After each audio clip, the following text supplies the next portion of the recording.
Hello guys, welcome to LTS classes. Let us solve previous year question. P works thrice as fast as Q. అంటే ఇక్కడ ఏమంటున్నారు?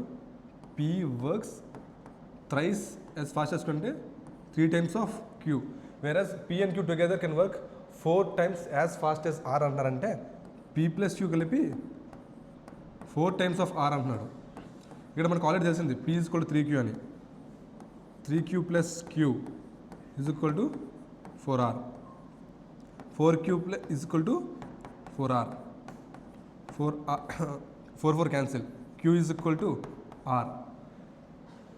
If P, Q are together work on a job, in what ratio should they share their earnings అన్నాడు. అంటే చూడండి P is to Q is to R మనకు తెలిసిపోతుంది. First statement అని చెప్పాడు P 3 times ఫాస్ట్ పని చేస్తుంది అనేసి 3:1. ఇక్కడ మనకి ఏమొచ్చింది Q is equal to R అంటే 1:3:1:1. Option A. Thank you.